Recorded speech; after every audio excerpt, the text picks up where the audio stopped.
What's going on, America? This is Kevin from Kevin's Corner, and I'm turning green. Funky Democrats, don't make me angry. You wouldn't like me if I was angry.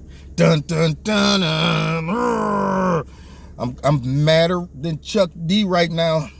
I got a letter from the government the other day. I opened and read it. They said that they were suckers. Hold it now. Getting mad? I'm madder than Yosemite Sam after hearing this latest story. Right now, I feel like grabbing two guns and shoot myself off the ground and just start screaming I'm the most rootinest, tootinest, shootinest in this whole town. I'm madder than Show Nuff. Hey, yo, Dems, am I the baddest? Show Nuff. I'm upset. And you know why? Because the Dems and their stupid policies put everybody in danger. Now, what I'm about to let y'all hear, you might not believe it with your own ears, so I'm gonna let you hear it from a credible news source. Here's Harris Faulkner, isn't she beautiful, talking about what's going on in Chicago and their new policies. Let's hear it.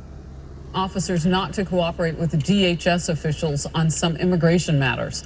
For example, when a DHS or ICE agent asks Chicago police for help, officers are required to call their supervisor for permission to give that help.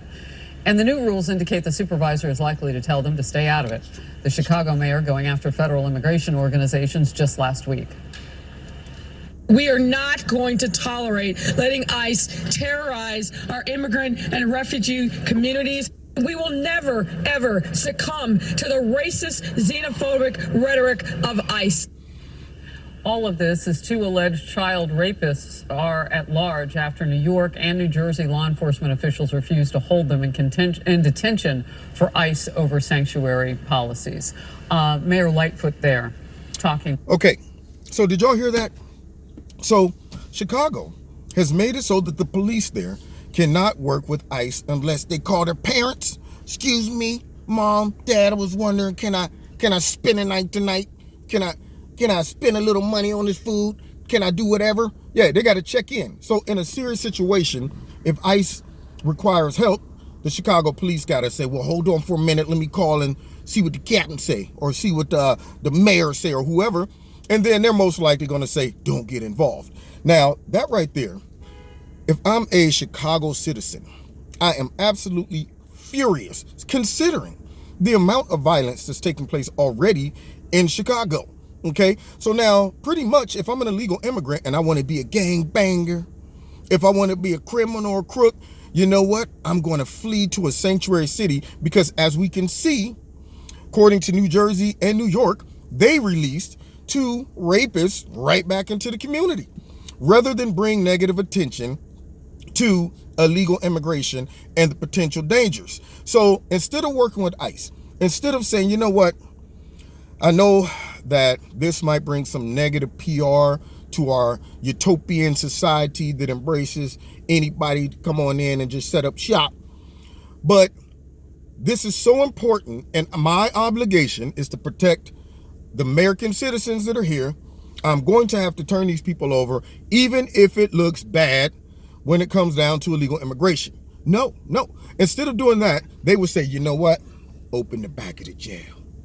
Let them go. We don't want that type of negativity. We don't want our citizens who stupidly vote us back in every year to find out that we're putting other people's safety above our own citizens. That's what they're doing. And if somebody gets hurt from these two that's running around still, then guess whose fault it is? It's the New York governor. It's the mayor. It's those politicians who put the safety of these illegal immigrants and the freedom of them over the safety of the American citizens. They should be sued. They should be ran out of office. This right here is the type of stuff that gives politicians, gives Democrats, gives liberal cities a horrific name. I mean, I don't see how you can live there. They're just basically saying, forget your safety. Let's just shuffle all these people back out. And I want you guys to embrace them. If you see him on the street, just avoid him, perhaps. Don't look him in the eye. He's known to be dangerous. This guy and this other guy raped somebody. Just avoid them. If you don't bother them, most likely they won't bother you. I guess that's the theory that they have. And then to add a cherry right on top, New York passed some type of bill or put some bill up. It might even be in law now. I don't know. That if a person calls an illegal immigrant, let me lean in on this. Matter of fact, let me close this. The sun's shining on my dome here. I don't want to look like Destro off of G.I. Joe. Anyway, so they put something in place that says if you refer to an illegal immigrant and call them an illegal alien, you can be fined up to $250,000 for calling someone an illegal alien. If you're a business, you can be penalized up to $250,000 for referring to an illegal alien as an illegal alien. I don't understand.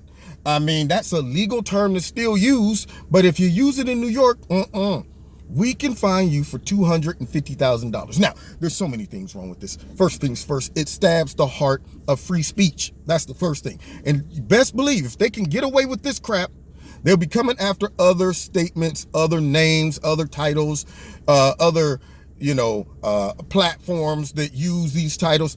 They will say, let's see how far we can get away with it. Let's use our most liberal states to see if we could get some garbage passed and then let it sprinkle its way across the rest of the United States. We'll use this as a roadmap. So you can't say illegal immigrants or illegal aliens in New York without the threat of being fined $250,000. Now, Harris Faulkner brought up a good point.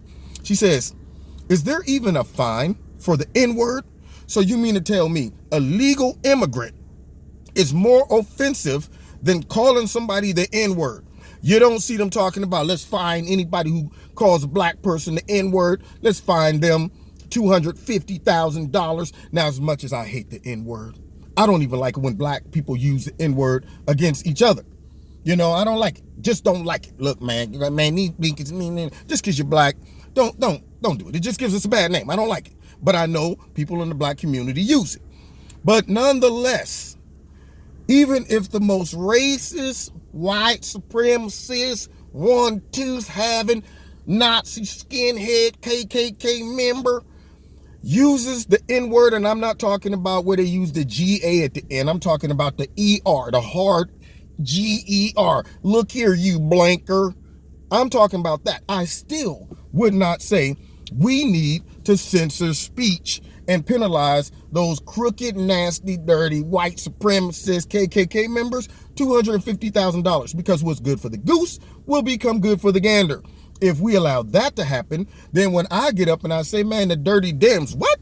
You can't call the Dems dirty, even though we are dirty as pigs rolling around. Yeah, but you can't say that. We're charging you $250,000. So what's good for the goose is good for the gander. But you see what they're doing. That's the precious illegal immigrants. They're so important that we would put a bill up to charge people $250,000 if you just call them an illegal alien. Now we see what the Dems' priorities are. Is it with the American people? Absolutely not. Is it with New York citizens? No. See, it's with the protected class right now, which are illegal immigrants. That's right. So good luck, New York. Hope you don't slip up. Hey, look, is that a group of illegal aliens over there? Oh, buddy, come with me. What'd I do? Oh, you can't use that word. Write your ticket. Yeoman Johnson said illegal aliens. There you go. We have to have this paid by Wednesday. Man, this is $250,000. Yeah. Better call up some friends. Maybe there's a loan agency down the street. What are they going to do? They're going to enforce that. And what if you can't pay it? Jail time now? See, New York done lost their goddamn mind. Now, you know why I'm turning green. See, I just didn't open up like that for no reason. Letting criminals run around all over the place. And in Chicago, the mayor out there talking reckless. We're not going to. How much of a slap in the face it must be to all the ICE agents out there that's trying to do the right thing. And you got mayors up there, they're xenophobic behaviors, and man, stick a fork in it. They're done. All of these nasty, crooked politicians, they should be done. All right, now you've been listening to Kevin and Kevin's Corner. Let me calm down. Right now, I need somebody to start rubbing my hand like on the Avengers when she had to calm Hawk down. Where's she at right now? She need to calm me down so I can come back to Kev, because in a minute, I was ripping out of all my shirt and everything. Boy, these Democrats. If you ain't got high blood pressure, you will after you get done dealing with them. Now, you've been listening to Kevin Kevin's Corner. Had to bring that nonsense to everybody's attention. Check me out every Wednesday night, 7:30 live in Kevin's Corner. Don't forget to hit, that's on YouTube, by the way. And you can also find me on my radio blog talk show. That link is in the bottom. Don't forget to hit like, share, subscribe, and hit the notification button. Make sure they have not unsubscribed you. Once again, my numbers are stuck in the mud, all of that stuff. You know how YouTube is. And find me on Facebook and the Twitter. Check out Extreme Tees. If you like something, put my name in the promo code. You'll get a 20% discount. And if you want to donate to Kevin and Kevin's Corner, there's a link in the bottom of this video to do that as well. We'll see you next time in Kevin's Corner. I got a letter from the government the other day.